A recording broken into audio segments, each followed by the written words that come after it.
Bonjour à toutes et à tous. Donc voilà maintenant ma petite vidéo sur les bonnes pratiques du BeSave. Donc c'est pareil, hein, si vous avez des questions, que la vidéo n'est pas assez complète, n'hésitez pas à me poser des questions, je suis là pour y répondre. Donc notre BeSave, hein, notre appareil de mise sous vide automatique pour conserver donc, vos aliments 5 fois plus longtemps. Donc quand il vous est livré, selon les kits que vous achetez, vous avez plus ou moins de récipients et de couvercles. Donc sachez que quoi qu'il en soit, quand il est livré, vous avez toujours donc rangé dans une des petites cases là, hop, dessous une valve supplémentaire. Si jamais vous en avez besoin, vous en avez une en stock. Quoi qu'il en soit, si vous la perdez ou vous la retrouvez plus, vous pouvez toujours les acheter donc au prix de 2 euros l'unité. Donc voilà, l'utilisation. Donc vous allez pouvoir mettre sous vide tout ce qui est plat cru et plat cuit.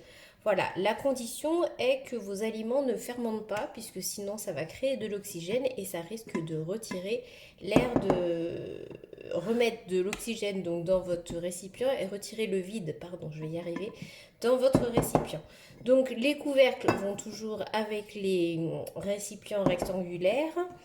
Par contre, tout ce qui est couvercle rond, vous allez pouvoir utiliser sur n'importe quel récipient rond, à condition que la surface de votre récipient soit au contact avec le joint verre. Voilà, toujours des récipients en verre, évitez les récipients en plastique, même si c'est du plastique très très solide. La pompe continuerait à faire le vide, ça exercerait en fait une espèce de pression sur vos plastiques et ça risquerait d'exploser le plastique. Voilà, sinon les joints de chaque couvercle donc se retirent. Pensez à bien toujours nettoyer aussi l'entre-deux parce que ça aurait tendance à s'encrasser. Et quand vous remettez donc les joints, il y a un sens sur le joint. Donc le joint pour les couvercles ronds, il y a un petit là un petit liseré en fait qui est un petit peu plus brillant. Donc ce petit liseré plus brillant se retrouve à l'extérieur. C'est la même chose pour notre couvercle universel, le 10 cm. Donc voilà, là c'est un petit peu plus brillant. Quant au couvercle rectangulaire, c'est pareil, le joint il a un sens. Donc c'est pareil, pensez à nettoyer quand même régulièrement l'entre-deux qui pourrait s'encrasser. Donc ce joint, il est légèrement arrondi d'un côté et là c'est vraiment plus une arête à angle droit. Donc l'arête à angle droit se retrouve à l'extérieur. Le côté arrondi est côté couvercle. Voilà, comme ça vous pouvez être sûr que le vide restera.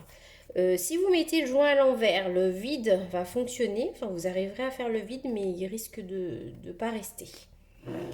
Voilà, donc vous mettez toujours donc le couvercle sur le récipient. Donc toujours mettre sous vide des plats qui ont refroidi, hein, qui sont froids, sinon ça risquerait de mettre de la vapeur et que la machine absorbe des gouttelettes d'eau, ce qui l'empêcherait de fonctionner normalement par la suite. Voilà, et quand vous utilisez donc les bocaux, donc en voilà un par exemple, pour mettre de la pâte à crêpes ou de la pâte à gaufres, ou même de la soupe, sous vide, pensez toujours à laisser un jour en fait entre le couvercle et le sommet de votre récipient pour éviter que la machine n'absorbe du liquide.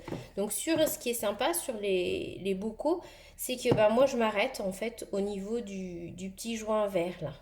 Comme ça me fait mon repère. Voilà. Eh bien écoutez, n'hésitez pas en tout cas et je vous souhaite une belle après-midi, un bon week-end.